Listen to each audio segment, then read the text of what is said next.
El tema es transición hacia el sistema penal acusatorio, lecciones aprendidas en Santa Fe, Argentina. Él es abogado por la Universidad Nacional de Rosario, Argentina, abogado especializado por la Pontificia Universidad Católica Argentina Santa María de los Buenos Aires, juez de primera instancia de distrito en lo penal correccional en Distrito Judicial número 7 en la localidad de Casilda, provincia de Santa Fe, Argentina, esto en 2006, profesor adjunto de la Universidad del Centro Educativo Latinoamericano en Santa Fe, Argentina, titular de la Comisión de Derecho Penal en el Instituto Superior de Seguridad Pública, cuenta con una formación en tratados internacionales de derechos humanos, en el derecho penal, innovaciones procesales en enjuiciamiento penal, resoluciones de acciones civiles dentro del proceso penal por un delito culposo, criminalidad organizada y lavado de dinero, derecho positivo de armas, entre otros temas. Cuenta con una experiencia como secretario de juzgado en lo penal correccional número 8 de Rosario, Argentina también. Es autor de la publicación Consideraciones acerca del tipo penal culposo del Código Penal y actualmente es juez en lo penal del sistema acusatorio de primera instancia. Por favor, recibamos con un aplauso a Carlos Uribe Parente. Muchas gracias. Bueno, buen día a todos los presentes.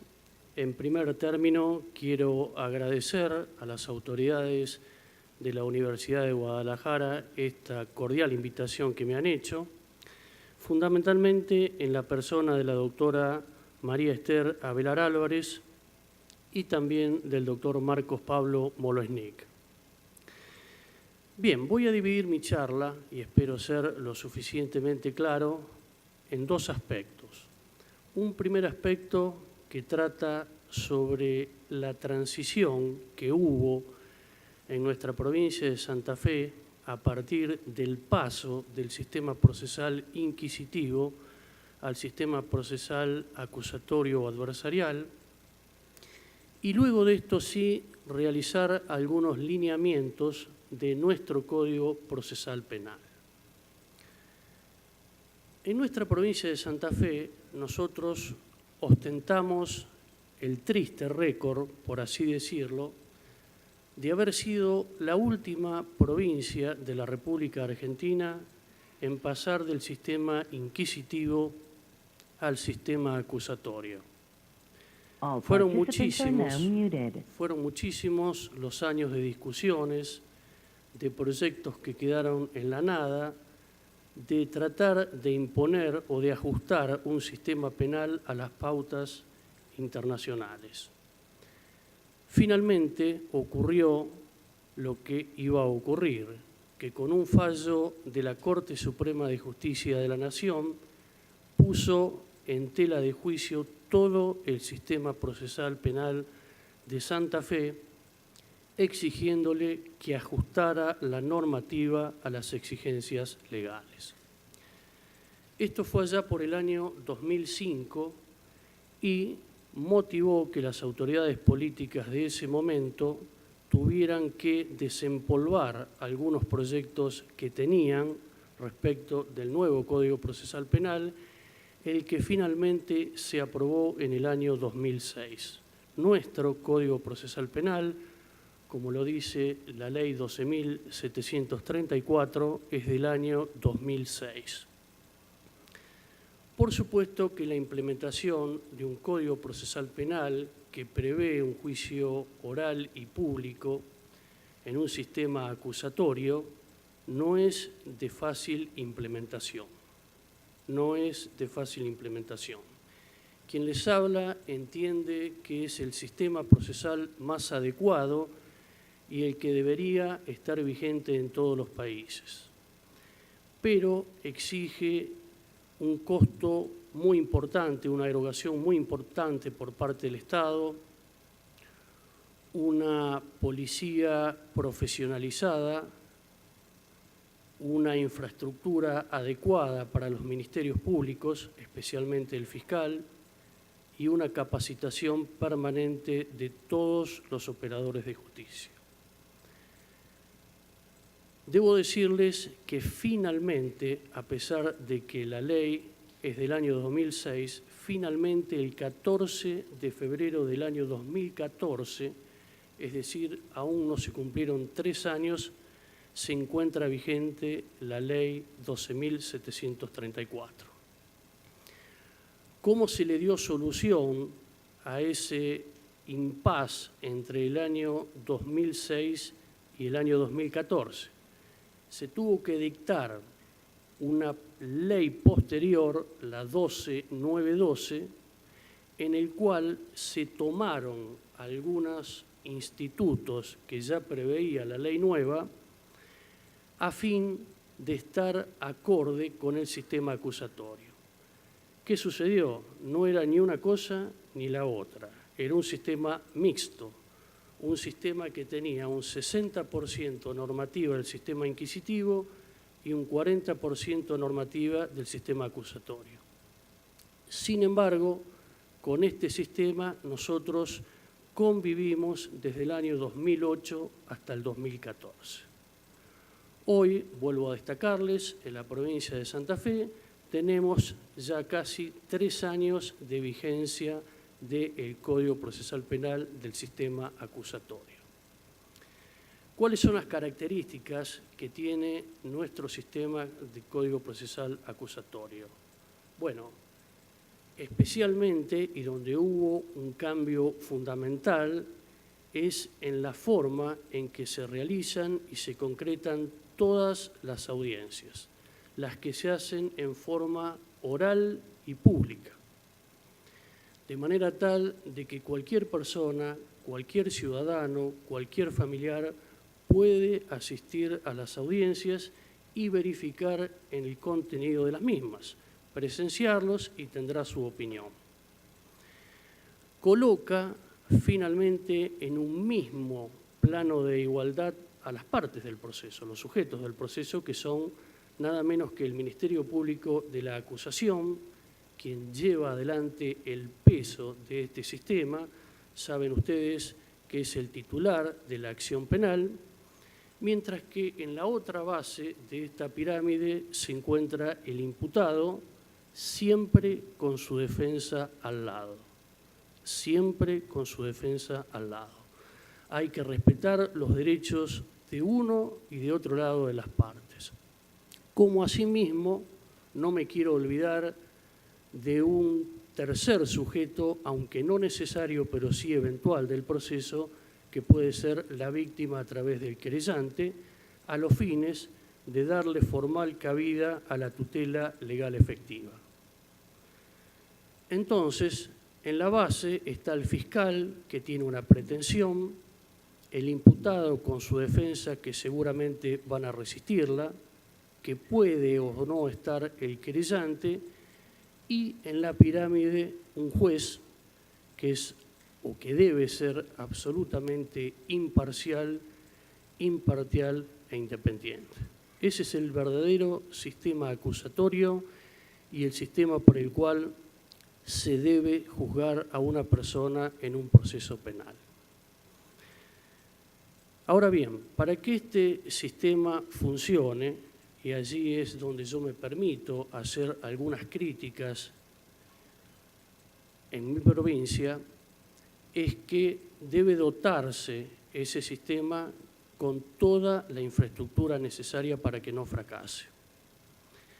Muchas veces, y lo he escuchado a lo largo de este Congreso, se confunde o se pretende confundir a la gente de que con un sistema acusatorio adversarial, el mejor modelo que se pueda traer, se va a solucionar el tema de la seguridad o de la inseguridad, como nos estamos acostumbrando a decir.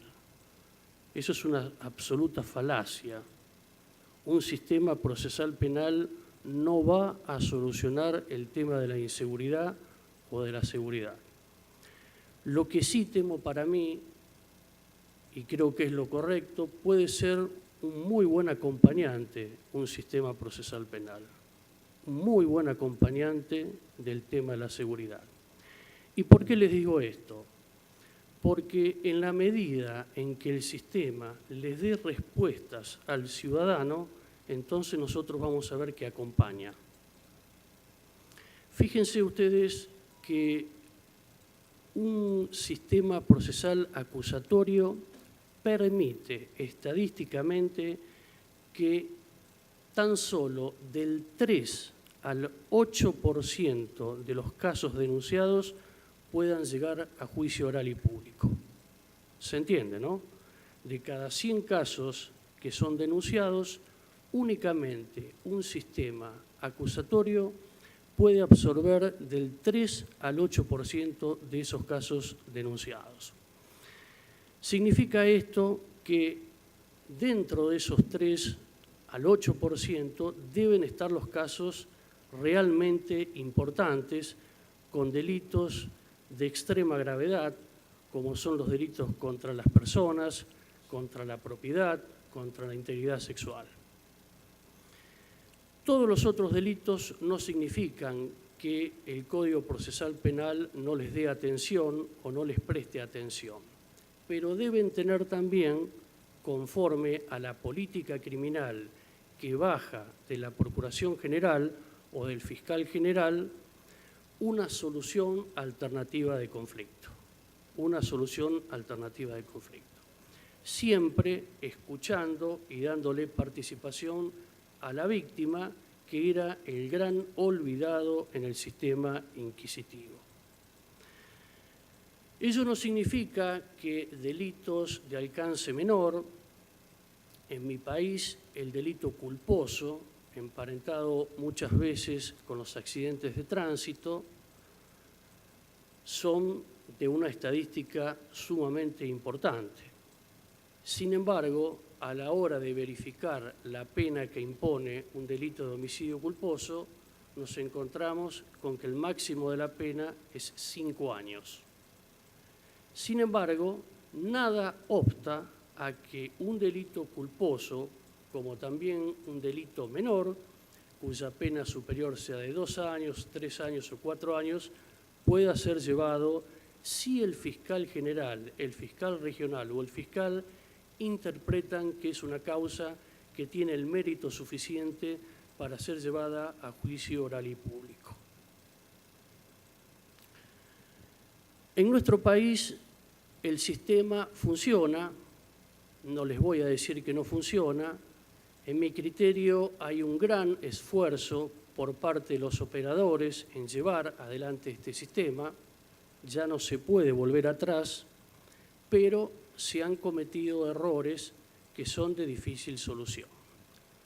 Yo hubiese esperado que la policía, que es quien lleva la investigación en este sistema, sea una policía que, más allá del nombre que le podamos dar, policía judicial, órgano de investigación, policía de investigación, sea altamente profesionalizada, de manera tal de que una vez cometido el hecho delictivo, sea esta policía especializada la que cautele la evidencia suficiente para que después el fiscal, que representa al Estado, tenga las armas necesarias para poder llevar adelante la causa.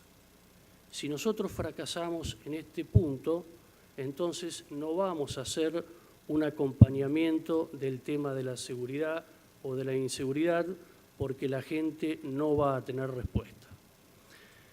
La gente va a estar de acuerdo a que puedan solucionarse los conflictos a través de una mediación judicial, de criterios de oportunidad, de probation, conciliación, incluso aún de procedimientos abreviados. Pero la gente va a mostrar su disconformidad, y estimo yo con razón, cuando una causa con una relevancia importante no tenga la adecuada respuesta por parte del sistema procesal. En segundo término, creo que tampoco se contó en mi provincia con un sistema de infraestructura adecuado para los ministerios. Y quiero hacer especial hincapié en el Ministerio Público de la Acusación. El Ministerio Público de la Acusación es quien lleva adelante el peso de este sistema, es quien lleva adelante la investigación y el que tiene que tomar decisiones relevantes. Debe contar con personal idóneo, debe contar con una infraestructura adecuada que permita poder darle ingreso y respuesta a todas las denuncias que se presenten, sea para un lado o para otro, pero le tiene que poder dar respuestas con la infraestructura que tenga. Y en tercer término, también se fracasó en el tema de la capacitación de todos los operadores del sistema judicial tiene que ser permanente. La capacitación tiene que ser permanente. Nosotros deberíamos, en mi caso los jueces, también los fiscales, también los defensores públicos, hacer jornadas, hacer talleres, unificar criterios, porque eso también hace a la seguridad jurídica. Es decir, que el sistema procesal también sea previsible. En ese aspecto también dejó mucho que desear la puesta en funcionamiento de nuestro Código Procesal del sistema acusatorio. No obstante, hoy, como les decía al principio de esta charla, a casi 3 años de haber comenzado la misma, el sistema va funcionando, se están tratando de darle soluciones o de corregir algunos errores. Yo soy de la opinión que tiene que haber por parte de un organismo una especie así de control de cómo va funcionando el sistema procesal, porque tampoco es bueno que nosotros en forma permanente pretendamos cambios en el Código Procesal Penal. Eso no es bueno. No podemos legislar para un caso en concreto. Lo que sí, un caso en concreto puede dar la oportunidad de que se discutan eventuales reformas, cambios o modificaciones en el contenido del Código Procesal Penal. O sea, el monitoreo por parte de la Comisión debe ser en forma permanente.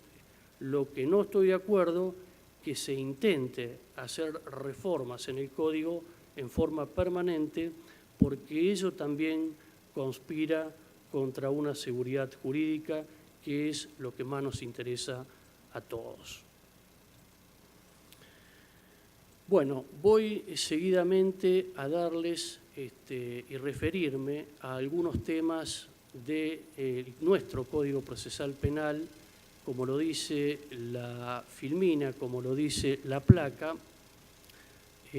Vamos a empezar a ver si esto está bien, ¿no? ¿Acá? Bueno, me parece que... A ver.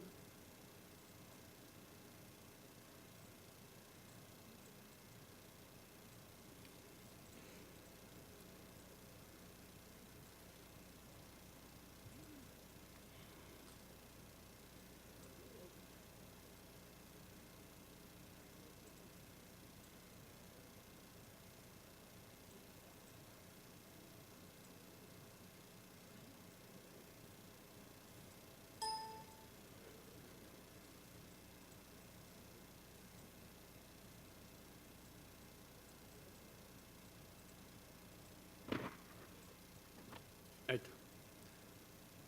Muchas gracias y disculpen.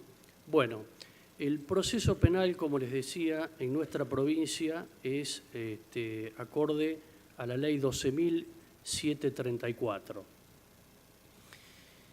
Abarca, en mi entender, 4 etapas diferenciadas nuestro Código Procesal Penal. Una primera etapa que es la investigación penal preparatoria. ¿De qué cosa? La investigación penal preparatoria de un eventual juicio oral y público.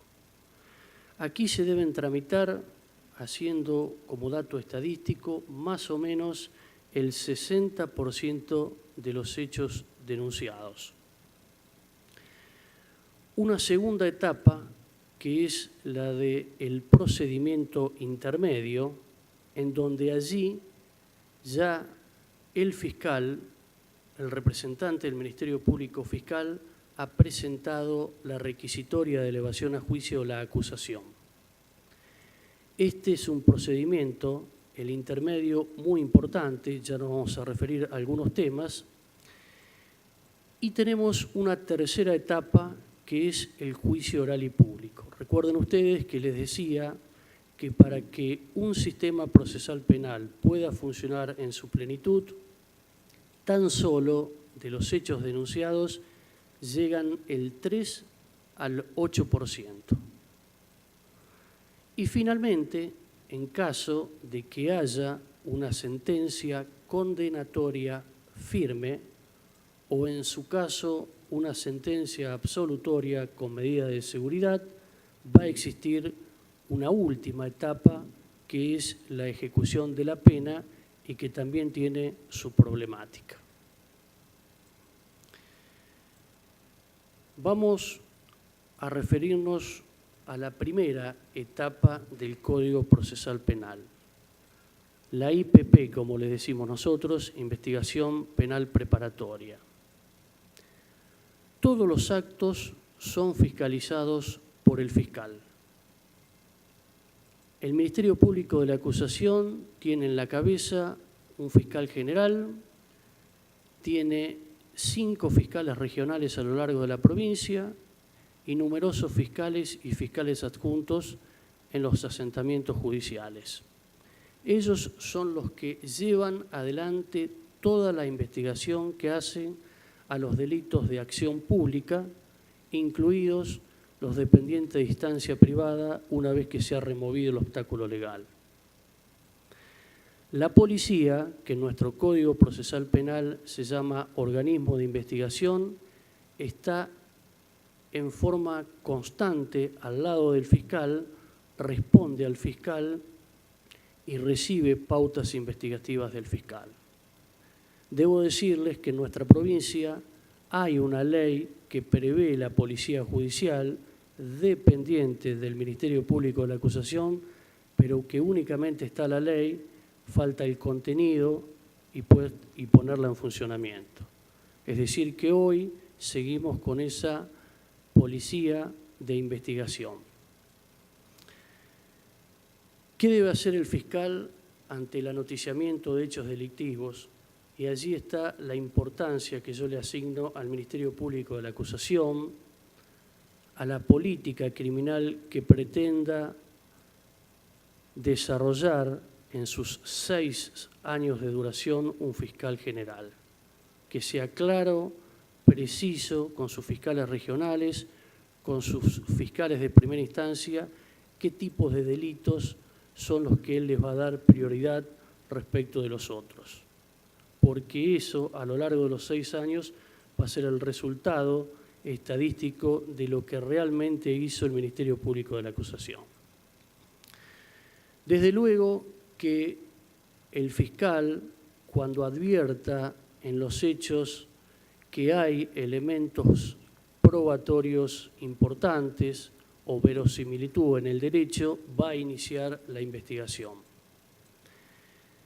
Y aquí es importante lo que les decía hace un rato en cuanto a la cautelar la prueba en los primeros momentos de la comisión del hecho.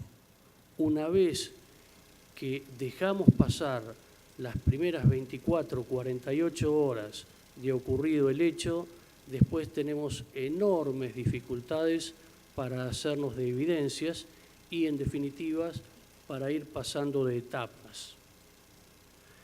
Entonces, vuelvo a recalcar la importancia del fiscal que sepa ver cuándo debe iniciarse una investigación, cuándo hay que prestar atención a un caso determinado y, vuelvo a repetir, cautelar la evidencia, la prueba necesaria para poder seguir adelante.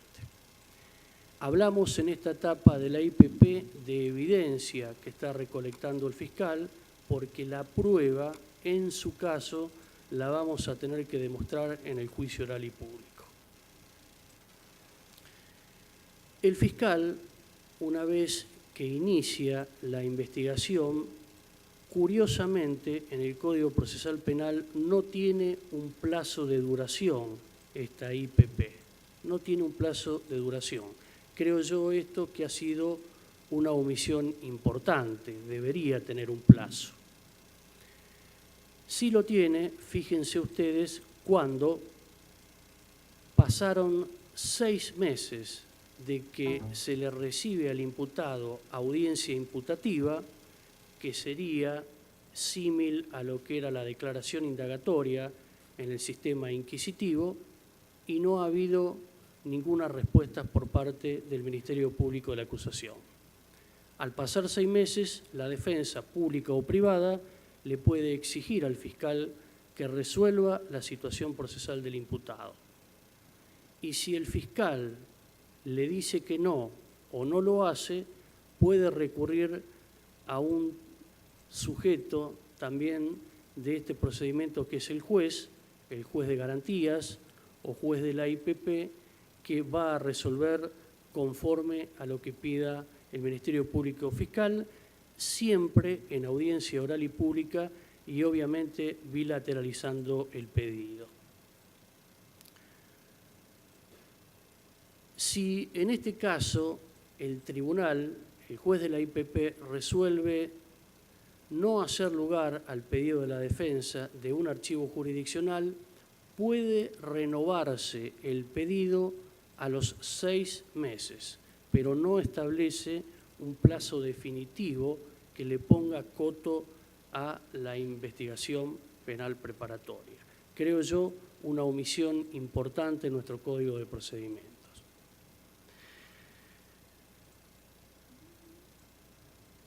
Dentro de esta primera etapa, en la IPP, hay una audiencia que es de vital importancia, la audiencia imputativa que se le recibe a un imputado, cuando respecto del mismo tenemos el grado de probabilidad de que ha cometido un hecho en calidad de autor o partícipe. Allí se diferencian 2 situaciones: el imputado en libertad, en donde no hay un plazo preestablecido y no será necesaria la presencia del juez de la IPP. Les confieso que la no presencia del juez de la IPP no obedeció a un diseño del Código Procesal Penal, sino una cuestión presupuestaria. Si cada audiencia imputativa debíamos contar con un juez, después íbamos a tener problemas en el número de jueces para llevar adelante las otras etapas. Entonces, se llegó a la conclusión de que la audiencia imputativa a realizarse en presencia del juez era únicamente cuando el imputado estaba detenido y cuando el Ministerio Público de la acusación, tras esa audiencia imputativa, le va a solicitar al juez el dictado de una cautelar personal o de una prisión preventiva. Quiero referirme también en esta charla al tema de la prisión preventiva, un tema que siempre es importante y relevante en todos los congresos que se traten temas de índole procesal, y también en congresos cuya materia sea la seguridad, porque la gente, el común de la gente, toma postura para uno y para otro lado, y hay veces que se necesita dar una explicación de qué significa esto de la prisión preventiva. ¿Por qué una persona que cometió determinado hecho para nosotros, para el común de la gente, de una significancia importante, está en libertad, y otro que parecería que no es tan relevante está con prisión preventiva? Bueno, el principio que emana de la Carta Magna es el principio de inocencia, saben ustedes, es decir, que toda persona debe, dice, estar en libertad mientras se sustancia el juicio, y únicamente con una sentencia firme por un tribunal constituido anterior al hecho declare lo contrario. Esto emana de las constituciones, de los tratados y de los convenios internacionales. Pero si leemos bien los convenios internacionales, también está prevista la posibilidad de una prisión preventiva. Está prevista la posibilidad de una prisión preventiva. En esto nosotros tratamos de ser muy cuidadosos porque, vuelvo a repetir, el éxito de este sistema acusatorio está dado en la igualdad de herramientas de las partes. Nosotros los jueces tenemos que resolver conforme lo que vemos en la audiencia, lo que nos traen las partes en la audiencia, sin dejar de llevarnos porque esta persona cometió determinado tipo de hecho o porque el hecho cometido por esa persona tuvo un impacto social importante. Quiero decirles que el juicio de una prisión preventiva, que es una excepción al estado de libertad que tiene que tener una persona, exige 3 requisitos que deben necesariamente cumplimentarse para que se pueda dictar la prisión preventiva. Esto hoy está en crisis en nuestra provincia, porque quiero decirles que en este lapso que nosotros llevamos del Código Procesal Penal existe en nuestra legislatura, con aprobación de una de las cámaras, de un proyecto que estaría modificando el 10% de nuestro Código Procesal Penal. Es decir, que de 450 y pico de artículos que tiene, 52, conforme al proyecto, se estarían modificando. Entre ellos, el tema de la prisión preventiva, en donde tiene mucho que ver las posturas que puedan tenerse al respecto. Hoy exige el cumplimiento a rajatabla de los 3 requisitos que a continuación les voy a decir. El primero es que el fiscal le demuestre al juez que el imputado presente en la sala de audiencia esté vinculado al hecho, ya sea como autor, partícipe del hecho delictivo. Tiene que señalar evidencias suficientes, porque lo primero que va a hacer la defensa es poner en tela de crisis la participación seguramente de su asistido en el hecho delictivo. Entonces, superar este primer requisito, les quiero decir que muchas veces es bastante engorroso. De ahí, vuelvo a insistirles una vez más, la importancia que tiene la tarea investigativa. Ustedes no saben lo que significa para nosotros los jueces llegar a una audiencia de este tipo y que el fiscal nos diga 14 o 15 evidencias respecto del imputado. Se nos hace sumamente sencillo. Cumplido este primer requisito, hay un segundo requisito que el juez debe valorar, que es en caso de una eventual condena por este hecho, que la pena a que pueda arribarse tiene que ser de cumplimiento efectivo. Significa esto 2 posibilidades bien nítidas: o que estamos en presencia de un delito grave que imposibilita la aplicación de una pena condicional, o que el imputado tiene antecedentes condenatorios y por ende no tiene posibilidad alguna de que su pena sea dejada en suspenso. Y después viene un tercer requisito que es de muy difícil comprobación y donde más se discute en la audiencia, que es el tema de la peligrosidad procesal. Peligrosidad procesal.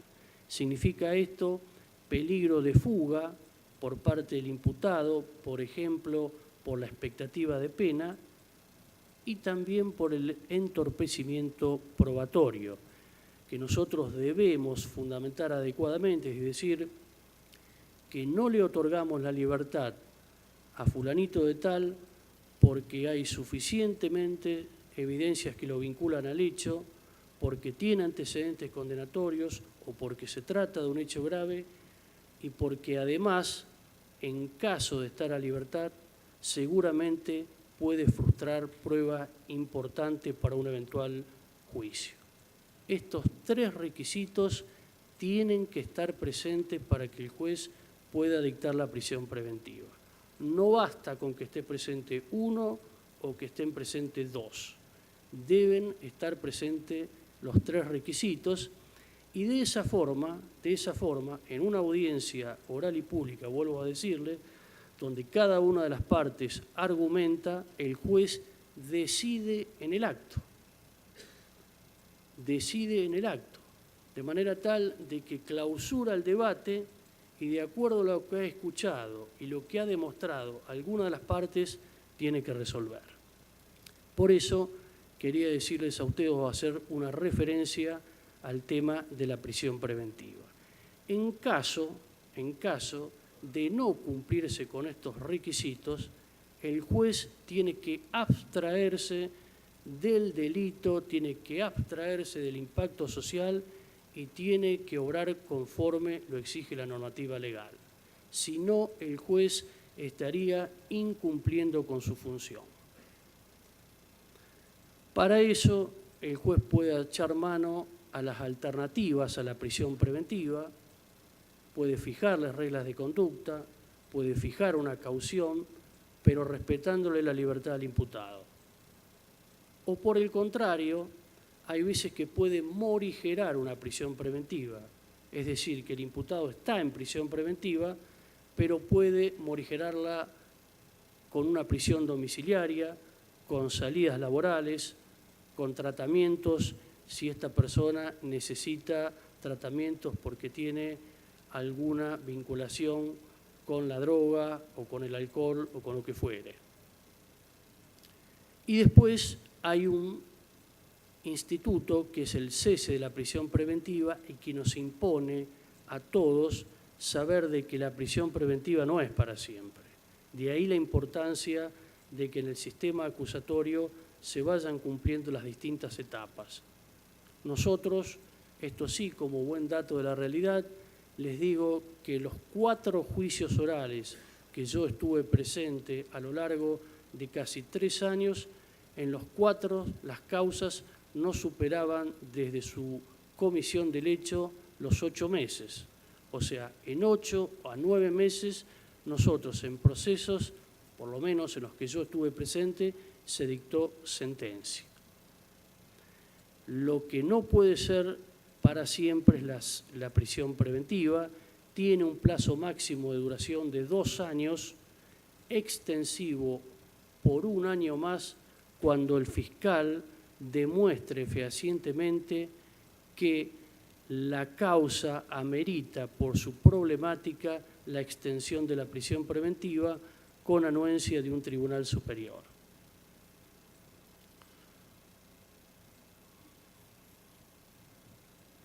Vamos a apurar un poco. La segunda etapa es el procedimiento intermedio. Aquí aparece la acusación. Quiere decir que cuando el fiscal resuelve la situación procesal, estima, fíjense qué juicio importante, el fiscal estima que tiene elementos de idoneidad suficientes, evidencias suficientes como para poder arribar a un veredicto condenatorio. Ese es el análisis que tiene que hacerse el fiscal. A ver, en esta investigación por el delito de homicidio, ¿qué evidencias cuento yo para poder llegar a un veredicto condenatorio? Cuando él se contesta positivamente este interrogatorio, allí presenta la acusación. Obviamente, en esta etapa intermedia es donde se discute de todo en una audiencia que se llama preliminar y en donde se convocan tanto al fiscal, al imputado y a su defensor. Allí está señalada todas las posibilidades que hay en esta audiencia preliminar. Señalar vicios en la acusación, oponer excepciones, solicitar sobreseimientos, probation, criterios de oportunidad, conciliación y procedimientos abreviados. Una vez que el juez resuelve, tras esta audiencia preliminar, si no ha hecho lugar a ninguna de las solicitudes que puedan favorecer la situación procesal del imputado, entonces dicta un auto de apertura a juicio y comienza la tercera etapa, que es el juicio oral y público. Quiero referirme brevemente al anticipo jurisdiccional de prueba que ven allí, que es una posibilidad establecida en nuestro código que en la etapa de la investigación penal preparatoria pueda concretarse una prueba y la misma ser válida en el juicio. En un primer momento nuestro código estaba en forma taxativa, los 4 o 5 posibilidades que había. Hoy no está, es de excepción y debe realizarse en caso, por ejemplo, de que tengamos que recibir un testimonio de una persona que tenga una enfermedad terminal o en el caso de una persona que viva fuera del país. Entonces deben respetarse los mismos requisitos que para un acto irreproducible, es decir, debe convocarse al defensor para que pueda controlar este testimonio que, vuelvo a repetirles, en caso de que se llegue a un juicio oral y público, el mismo sea válido como si hubiese estado presente ese testigo al momento de realizarse la prueba. También puede existir la posibilidad de dictarse el sobreseimiento del imputado y de esta forma lo desvincula del proceso penal. Todo esto que yo les estoy diciendo, por supuesto, en la mayoría de los casos puede ser revisado a través de recursos por el Tribunal Superior, especialmente todo lo que tiene que ver con el tema de la libertad o no del imputado. El juicio oral y público consta de una audiencia de debate. Yo he participado de juicios por delitos contra la integridad sexual que han durado 5 días. El primer día se hicieron los alegatos de aperturas o teorías del caso. Primero el fiscal hace un resumen de por qué acusa, qué elementos tiene, qué calificación legal y qué pena le solicita al imputado. El defensor dice por qué no corresponde que avance esa acusación fiscal y también señala todos los argumentos en pro o a favor de su asistido. Y está una etapa de prueba que preponderantemente está basada en testimonios de testigos del hecho en forma directa o de testigos expertos, los peritos.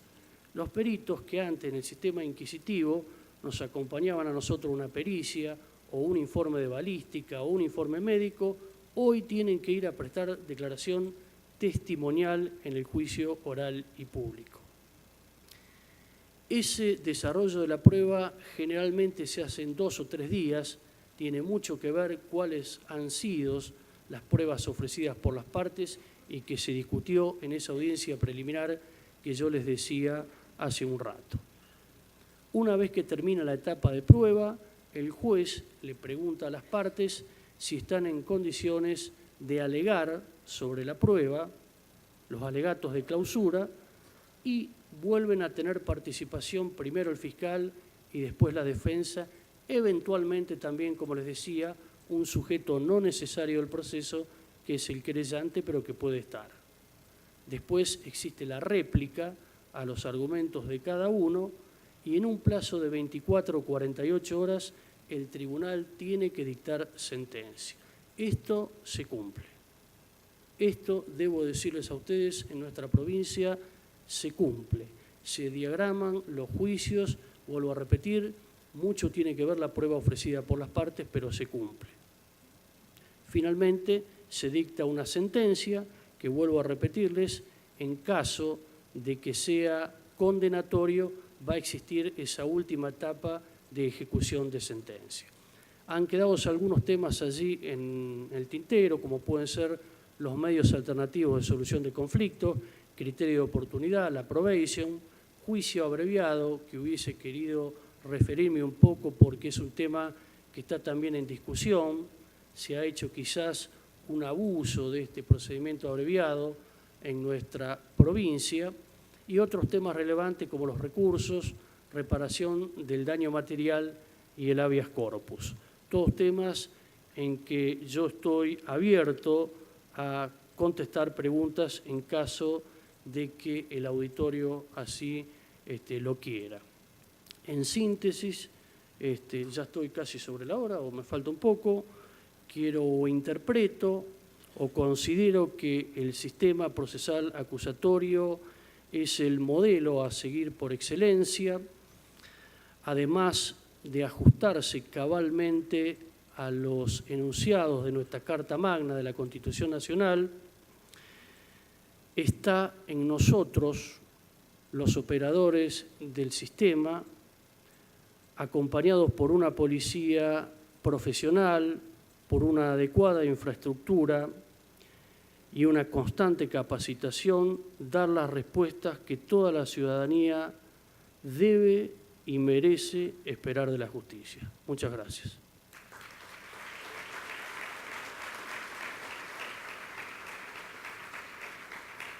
Agradecemos la ponencia de Carlos Ovidio Pareto y voy a hacerle unas preguntas que me hicieron llegar. La primera es, en su país, ¿qué porcentaje o cantidad de policías han sido sancionados o sometidos a procesos por errores en las integraciones de actas o en alguno de los procedimientos con los que deben cumplir según los protocolos? Bueno, en nuestra provincia últimamente ha habido muchísimos casos de separación de personal policial de sus funciones por haber cometido actos de corrupción. En lo particular, les debo decir que en uno de estos 4 juicios a los que yo le hacía referencia, tuve la oportunidad, en ese caso como juez unipersonal, de sentenciar a pena de condena a 2 policías por exacciones ilegales, sentencia esta que fue confirmada por la Cámara de Apelación en lo Penal. Saben ustedes, específicamente el delito de exacciones ilegales es un delito de muy difícil probanza. Nadie va con un testigo a cometer un delito, pero me sentí como que tenía las pruebas necesarias, no recibí ningún tipo de presión, trabajé con mucha tranquilidad durante el desarrollo de todo el juicio, motivé la sentencia, fueron condenados un policía que estaba a punto de jubilarse y fue ratificada ese fallo por la Cámara de Apelaciones en lo Penal. Hoy se ven muchos casos de condenas de policía y de separación por actos de corrupción. La siguiente. ¿Considera viable someter la figura del fiscal general a elección popular? Mire, yo interpreto que el Ministerio Público de la Acusación debe ser un órgano extrapoder. En nuestra Constitución Nacional, no en nuestra Constitución Provincial, el Ministerio Público de la Acusación es un órgano extrapoder. Tiene una autonomía funcional y una autarquía financiera que permite que se pueda manejar por sus propios medios sin tener que ir a mendigar a ningún otro poder. Así debe serlo. Es decir, quizás el sistema de elección podría reverse, no sé si por elección, estimo yo que debe haber un concurso que legitime al titular, al fiscal federal, que en nuestro país dura 6 años, pero después debe ser su función dentro de lo que se denomina un órgano extrapoder para no tener ninguna dependencia con los otros poderes del Estado. La siguiente, ¿el sistema penal acusatorio ha traído mayor confianza en la ciudadanía en materia de proceso penal? Sí, estimo que sí. Yo soy un gran defensor, como habrán podido ustedes observar, de este sistema acusatorio, pese a que he sido muchos años juez del sistema inquisitivo. Pese a haber sido muchos años juez del sistema inquisitivo, entiendo que el sistema acusatorio tiene que darle confianza a la gente. Yo soy de aquellos que invito a la gente a que presencie las audiencias, que vaya a las audiencias, que observe los juicios, para que vea lo que hace un juez, cómo resuelve un juez, y la gente podrá apreciar por qué dispuso la libertad, por qué dispuso la privación de libertad de una persona. Entiendo yo que si el sistema acusatorio funciona de acuerdo a las pautas que yo he dado, se va a llevar muy bien con la población porque va a dar acabada respuesta. Gracias. Y por último, ¿cuáles podrían ser algunas mejoras aplicables al sistema penal acusatorio en México? En México, bueno, yo debo decirles que a lo largo de este Congreso me he enterado de que está en vigencia el sistema acusatorio desde hace 6 meses en todo el país. Bueno, y que también, si mal no lo he interpretado, el sistema procesal en México es uniforme en todo el país, distinto de como lo es en nuestro país, que el Código Penal es nacional, es de aplicación en toda la República, mientras que el Código de Procedimientos es privativo de cada provincia. Bueno, yo estimo que un sistema acusatorio tiene que basarse fundamentalmente en esas 3 premisas que yo tanto defiendo, que es el tema de la investigación, el tema de la infraestructura y el tema de la capacitación. Pues concluimos con estas lecciones que acabamos de recibir del argentino Carlos Ovidio Pareto y continuamos con nuestro programa. Gracias. Gracias. Muchas gracias.